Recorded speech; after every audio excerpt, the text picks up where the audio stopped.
दोस्तों, मैं सतपाल आपका स्वागत करता हूं आपके अपने YouTube channel star computer classes पर।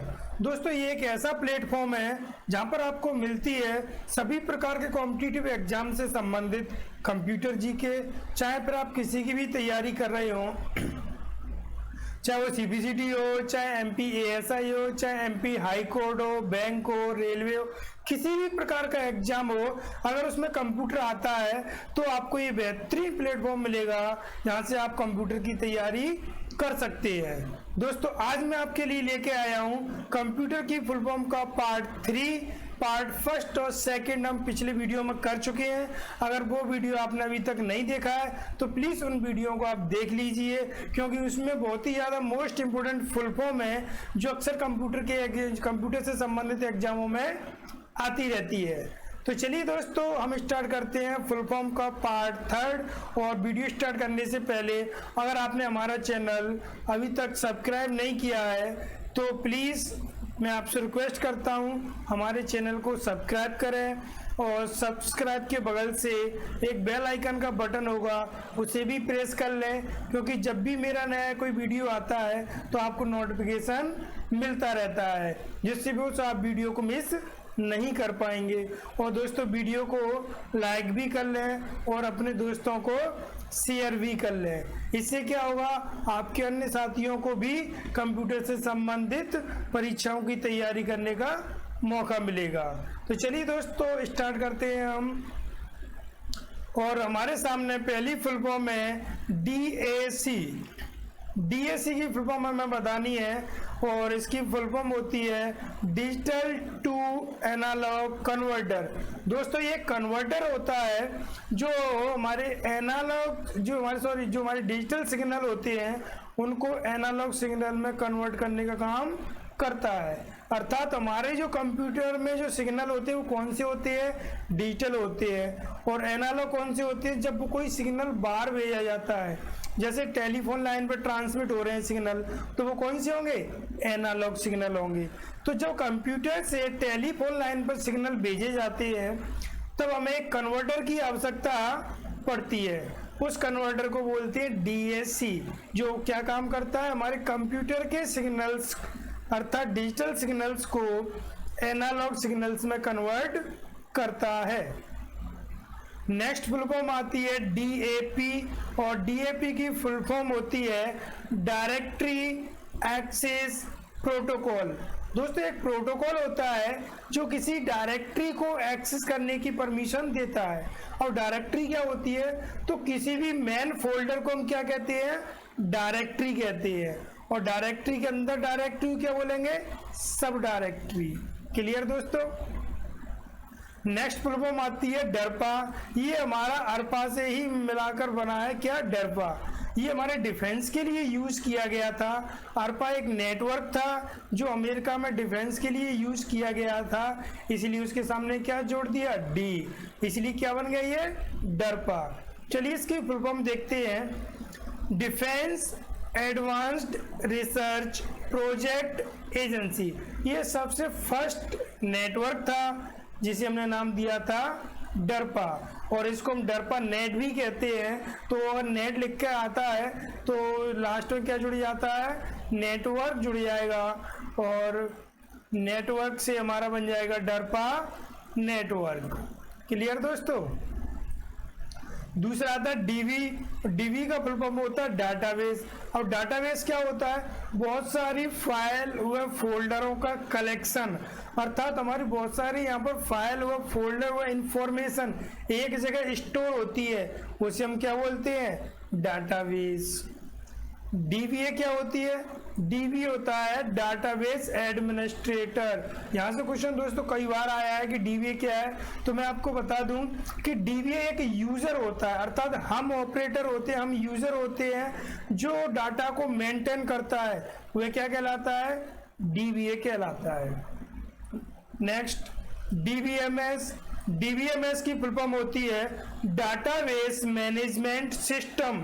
अर्थात जिस जगह डाटाबेस का मैनेज किया जाता है कि कौन सी फाइल कहाँ पर स्टोर करनी है, कौन सा फोल्डर किस तरीके से हमें बनाना है, वह क्या कहलाता है, DBMS, अर्थात बहुत सारी फाइलों का कलेक्शन जहां पर उन्हें सही तरीके से अरेंज करके रखा जाता है वो DBMS कहलाता है। नेक्स्ट आती है हमारी DCL, डाटा कंट्रोल लैंग्वेज। ये एक लैंग्वेज होती है जो डाटा को कंट्रोल करने का काम करती है, और ये भी दोस्तों कहाँ पे यूज की जाती है, DBMS में। ध्यान रखना कि DCL किससे संबंधित है, DBMS से संबंधित है, जिसका फुल फॉर्म क्या होता है, डाटा कंट्रोल लैंग्वेज। नेक्स्ट आती है हमारी DDE, इसकी फुल फॉर्म होती है डायनेमिक डाटा एक्सचेंज, अर्थात उन डाटाओं को हम आपस में एक्सचेंज कर सकते हैं जो हर बार बदलते रहते हैं। नेक्स्ट आती है हमारी DDL, इसकी फुल फॉर्म होती है डाटा डेफिनेशन लैंग्वेज, ये भी एक डेटाबेस लैंग्वेज होती है। नेक्स्ट DDoS, इसकी फुल फॉर्म होती है डिस्ट्रीब्यूटेड डिनाइल ऑफ सर्विस, इसमें D जोड़ दिया गया है डॉस में, तो इसकी क्या हो गई, डिस्ट्रीब्यूटेड डिनाइल ऑफ सर्विस। ध्यान रखना यहाँ पर O छोटा है, इसलिए इसकी क्या आ रहा है, डिनाइल ऑफ। अगर ये O बड़ा होता तो डिस्क ऑपरेटिंग सिस्टम इसकी फुल फॉर्म हो जाती।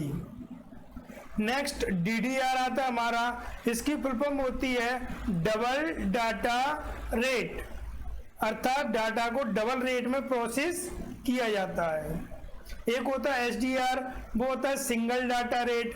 तो हमारी जो भी रैम आ रही है वो कौन सी आ रही है, DDR, क्योंकि इससे पहले कौन सी आती थी स्टार्टिंग में, SDR, जिनमें सिंगल डाटा प्रोसेस किया जाता था। Next DEC, digital equipment corporation, ये एक संस्था होती है। DEC, data encryption standard. Clear, चलिए नेक्स्ट आगे बढ़ते हैं। DFD की फुल फॉर्म होती है डाटा फ्लो डायग्राम, ये हमारा लैंग्वेज से संबंधित होता है, जिसमें डाटा को किसी डायग्राम के माध्यम से समझाया जाता है। नेक्स्ट DHCL, और इसकी फुल फॉर्म होती है डायनेमिक होस्ट कॉन्फ़िगरेशन प्रोटोकॉल। जितने भी आपके प्रोटोकॉल होते हैं उन्हें DHCP ही होस्ट करता है, कॉन्फ़िगरेशन करता है। तो ध्यान रखना, सारे प्रोटोकॉल्स को होस्ट या कॉन्फ़िगरेशन कौन करता है, DHCP, और ये क्वेश्चन कई बार आया भी है।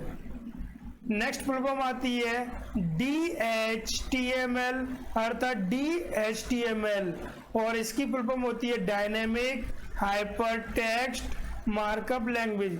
ये दोस्तों हाइपर टेक्स्ट मार्कअप लैंग्वेज ही होती है, लेकिन ये किस में की जाती है, ये उन पेजों को बनाने में किया जाता है इसका यूज जो डायनेमिक होती है।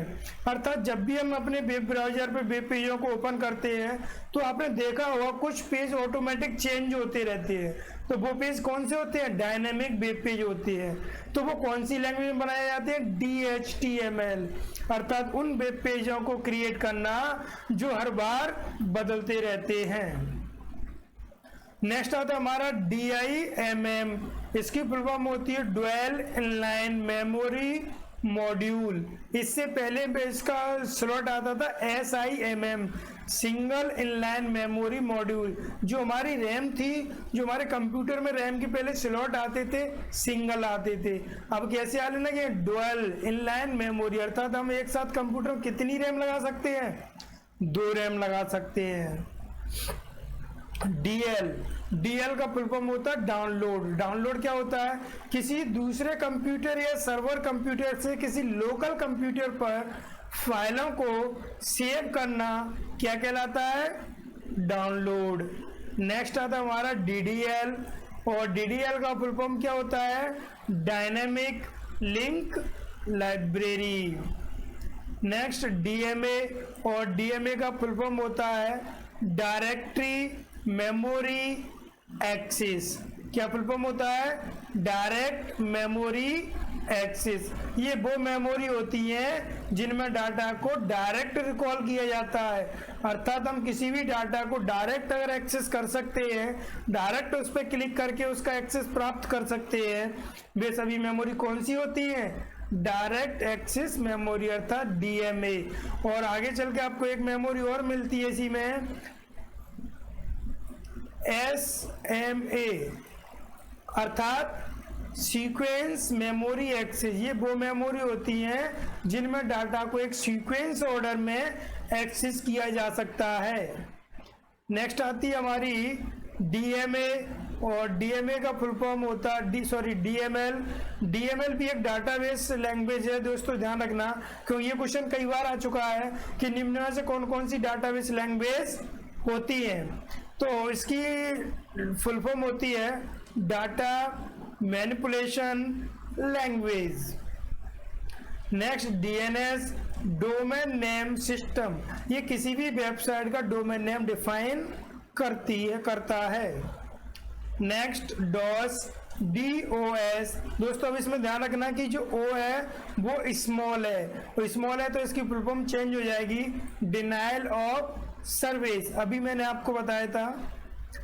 नेक्स्ट आती है हमारी DOS, इसकी फुल फॉर्म होती है डिस्क ऑपरेटिंग सिस्टम।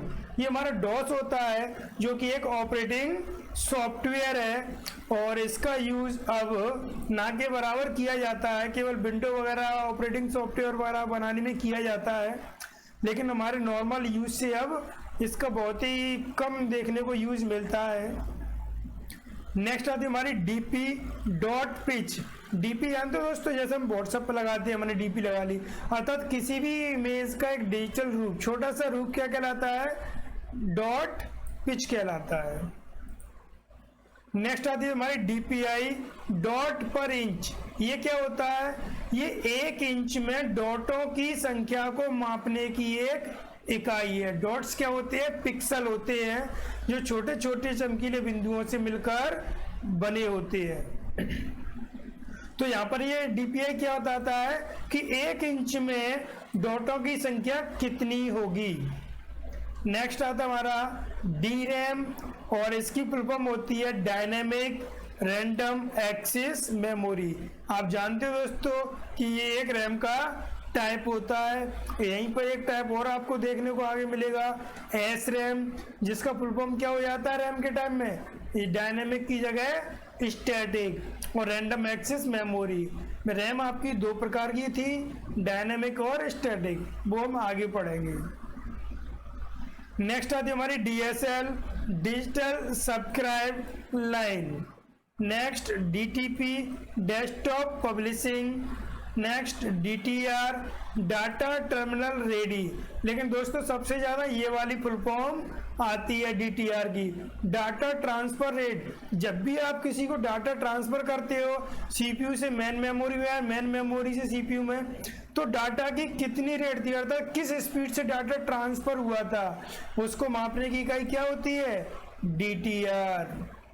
नेक्स्ट आता हमारा DVD, और DVD की फुल फॉर्म होती है डिजिटल वर्सेटाइल डिस्क, और यहाँ पे आपको एक फुल फॉर्म और मिलती है कि डिजिटल वीडियो डिस्क। लेकिन दोस्तों जैसे आपको मालूम है कि किसी भी व्यक्ति की अगर 2 नाम हो जाते हैं तो जो पुराना नाम होता है, जो ओल्ड नेम होता है, उसको हम हटा देते हैं, लेटेस्ट वाला ही नाम उसके लिए वैलिड रहता है। इसी प्रकार क्या होता है कि DVD की फुल फॉर्म भी हमें 2 देखने को मिलती है। पहली हमारी होती है डिजिटल वर्सेटाइल डिस्क और दूसरी होती है डिजिटल वीडियो डिस्क। अगर ये दोनों आती हैं तो आपको टिक करना है डिजिटल वर्सेटाइल डिस्क, अगर दोनों में से कोई एक आती है तो वही आपको टिक करनी है। अगर डिजिटल वर्सेटाइल डिस्क आती है तो ये टिक करना है। अगर ये आपको ऑप्शन में नहीं मिल रही है तो आप टिक कर सकते हो DVD की डिजिटल वीडियो डिस्क।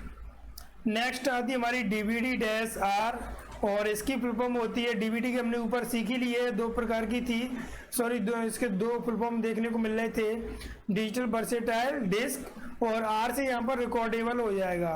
जिस प्रकार CD का हमने पढ़ा था उसी प्रकार DVD भी हमारी होती है, जिसमें डाटा को केवल रिकॉर्ड किया जा सकता है। नेक्स्ट आती है हमारी डीवीडी रोम, और डीवीडी रोम की फुल फॉर्म होती है, डीवीडी की वही हो जाएगी डिजिटल वर्सेटाइल डिस्क, और रोम से हो जाएगी हमारी रीड ओनली मेमोरी। अर्थात एक इस प्रकार की डीवीडी जिसमें डाटा का स्टोर डाटा को केवल रीड कर सकते हैं, वो हमारी कौन सी मेमोरी कहलाती है? वो कहलाती है हमारी डीवीडी रोम। और नेक्स्ट आती है हमारी डीवीडी RW, ये होती है हमारी डीवीडी रीराइटेबल। RW से हमने CD में भी पढ़ चुके हैं, क्या होता है? रीराइटेबल। किस प्रकार की मेमोरी मैंने आपको बताई थी? ये वो मेमोरी थी जिनमें हम डाटा को दोबारा से रीराइट कर सकते हैं, एडिट कर सकते हैं, इरेज कर सकते हैं और दोबारा से उसमें डाटा को राइट कर सकते हैं। वो हमारी डीवीडी कौन सी होती है? DVD RW। नेक्स्ट आती है EAP, इसकी फुल फॉर्म होती है एक्सटेंसिबल ऑथेंटिकेशन प्रोटोकॉल। अर्थात वे प्रोटोकॉल जो हमारे ऑथराइज्ड कराते हैं, वो कौन से कहलाते हैं? EAP। नेक्स्ट EBCDIC, ये एक कोड होता है दोस्तों, जैसे अपने ASCII कोड पढ़ा था ASCII, दूसरा BCD कोड पढ़ा था, उसी प्रकार ये भी एक कोड होता है जिसकी फुल फॉर्म होती है extended binary coded decimal interchange code, और इसकी फुल फॉर्म काफ़ी पूछी जाती है, तो दोस्तों आप इसको याद कर लें। नेक्स्ट फुल फॉर्म आती है हमारी EDI, इलेक्ट्रॉनिक डाटा इंटरचेंज। चलिए आगे देखते हैं। ये दोस्तों मोस्ट इंपोर्टेंट फुल फॉर्म है, और इनमें से एक ना एक फुल फॉर्म तो हर बार हर एग्जाम में आती ही रहती है, तो आप इसको अच्छे से कर लें और ध्यान से समझ लें। पहली फुल फॉर्म है हमारी एडसेक, जिसकी फुल फॉर्म होती है electronic delay storage automatic calculator. ये सभी कंप्यूटर हैं दोस्तों। जब मैं आपको हिस्ट्री पढ़ाऊंगा तो मैं एक एक से आपको बहुत अच्छे तरीके से डिफाइन करूंगा और आपकी सारी क्वेरी दूर करूंगा। तो इसकी फुल फॉर्म क्या हो गई? Electronic delay storage automatic calculator. Next आती है हमारी एडवेक, और एडवेक की फुल फॉर्म होती है electronic discrete variable automatic computer.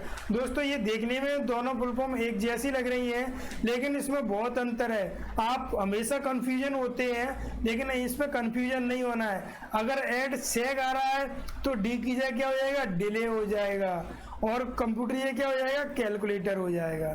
फिर भी अगर मैं ऑप्शन में नन ऑफ दीज नहीं दिया और कंप्यूटर ऑप्शन में नहीं मिल रहा है, तो हम कैलकुलेटर भी उसकी ये टिक कर सकते हैं, और कंप्यूटर की जगह कैलकुलेटर और कैलकुलेटर की जगह कंप्यूटर, दोनों में से कोई भी टिक कर सकते हैं। क्लियर दोस्तों? वीडियो को लाइक भी करते रहें, साथ में थोड़ा हमें भी अच्छा लग रहा है। अगर वीडियो को आप देख रहे हो और लाइक नहीं कर रहे हो तो कैसे काम चलेगा, इसलिए वीडियो को थोड़ा लाइक भी करते रहें और अपने दोस्तों को भी शेयर कर दिया करें, जिससे उनको भी कुछ ना कुछ सीखने को मिलता रहे। और हम टोटली फुल फॉर्म कंप्यूटर की कवर कर लेंगे, जिससे हमें कभी भी किसी भी एग्जाम में किसी भी फुल फॉर्म से कोई भी परेशानी ना आए, और हम कोशिश करेंगे कि हमारे फुल फॉर्म का कभी किसी भी एग्जाम में एक भी नंबर का क्वेश्चन गलत ना हो। चलिए दोस्तों आगे देखते हैं। EEP रोम, इसकी फुल फॉर्म होती है electrically erasable programmable read only memory. और नेक्स्ट फुल फॉर्म होती है हमारी EFS, इसकी फुल फॉर्म होती है encrypting file system. Next EGA enhanced graphics array, ये दोस्तों हमारे ग्राफिक्स के टाइप होते हैं। EGA VGA ये सब क्या है? हमारे ग्राफिक्स के टाइप्स होते हैं। तो इसकी फुल फॉर्म होती है इनहेंस्ड ग्राफिक्स एरे। नेक्स्ट आता है हमारा ईमेल, और ईमेल आप जानते हो क्या होता है? एक इलेक्ट्रॉनिक मेल होता है। क्या यूज होता है? मेल के माध्यम से किसी को एक मैसेज भेजना, अर्थात पत्र लिखने के समान ये होता है, लेकिन इसमें इलेक्ट्रॉनिक अर्थात इंटरनेट की सहायता से मेल भेजा जाता है। नेक्स्ट EGP, और EGP की फुल फॉर्म होती है exterior gateway protocol. Next ENIAC, ये मोस्ट इम्पोर्टेंट क्वेश्चन है यहाँ से ENIAC का, और सबसे ज़्यादा इसकी फुल फॉर्म पूछी जाती है। तो दोस्तों आप इसकी फुल फॉर्म बहुत ही अच्छे से कर लें, क्योंकि इन सभी फुल फॉर्मों में कन्फ्यूजन होती है। तो आप इन तीनों फुल फॉर्मों को बहुत अच्छे से कर लेंगे तो आपको कभी कंफ्यूजन नहीं होगी। ENIAC होता है electronic numerical integrated and computer. ये पहला इलेक्ट्रॉनिक कंप्यूटर था, फुली इलेक्ट्रॉनिक कंप्यूटर था, जिसमें कितना वजन था, 30 टन वजन था इसमें। और इसमें वैक्यूम ट्यूब कितने लगे थे, तो 18,000 वैक्यूम ट्यूब लगे थे। इसमें कितने लगे थे दोस्तों, 18,000 वैक्यूम ट्यूब लगे थे। ये सबसे बड़ा कंप्यूटर था जिसका नाम था ENIAC और इसकी फुल फॉर्म थी electronic numerical integrated and computer. Next आती है हमारी EPROM और इसकी फुल फॉर्म होती है erasable programmable read only memory, अर्थात एक ऐसी मेमोरी जिसमें प्रोग्राम के तहत किसी डाटा को इरेज किया जा सकता है, वो कौन सी कहलाती है, हमारी EPROM। और ऊपर हमने जो पढ़ा था उसमें डाटा भी इरेज हो रहा था, लेकिन किसके माध्यम से, इलेक्ट्रॉनिक के माध्यम से हो रहा था। नेक्स्ट आती है हमारी ERM, इसकी फुल फॉर्म होती है एंटिटी रिलेशनशिप मॉडल। ये डाटाबेस में मॉडल में यूज किया जाता है, जो रिलेशनशिप मॉडल होता है उसी में यूज किया जाता है, एंटिटी रिलेशनशिप मॉडल। नेक्स्ट आती है हमारी फुल फॉर्म ERD, इसकी फुल फॉर्म होती है एंटिटी रिलेशनशिप डायग्राम। ये भी हमारा किससे संबंधित है, DBMS से संबंधित है। तो इस प्रकार दोस्तों हमने आज की फुल फॉर्म का पार्ट 3 कवर कर लिया है और उम्मीद करता हूं कि आपको फुल फॉर्म बहुत अच्छे से समझ में आई होंगी। अगर फिर भी आपको किसी भी फुल फॉर्म में कोई डाउट है या आपको याद नहीं होती, आपको कोई भी कंफ्यूजन बहुत ज़्यादा होती है, या आपको जैसे 2-3 कोई फुल फॉर्म हो या कुछ ज़्यादा कोई भी फुल फॉर्म हो जिसमें आपको कंफ्यूजन होती है, हमें कमेंट करें, हम उसको बहुत अच्छे से आपको समझाएंगे और आपकी कंफ्यूजन हमेशा के लिए दूर करेंगे, जिससे आपको कभी भी उसमें कोई भी प्रॉब्लम ना आए। तो दोस्तों आपको ये वीडियो कैसा लगा हमें ज़रूर बताएं, वीडियो को लाइक करें, सब्सक्राइब करें और अपने दोस्तों को भी शेयर करते रहें। और अगली बार हम लेके आएंगे आपके लिए फुल फॉर्म का पार्ट 4, लेकिन उससे पहले मैं आपके लिए एक शॉर्टकट का वीडियो लेके आऊँगा जो कि आपको कल मिलेगा। कल आपको इसी टाइम इवनिंग में एक शॉर्टकट की का जो होम मेन्यू की शॉर्टकट की होंगी उसका वीडियो मिलेगा, तो आप उसको देखना ना भूलें। थैंक यू फॉर वॉचिंग दोस्तों, बहुत बहुत धन्यवाद आपका। मिलते हैं नेक्स्ट वीडियो में, टेक केयर, गुड बाय दोस्तों।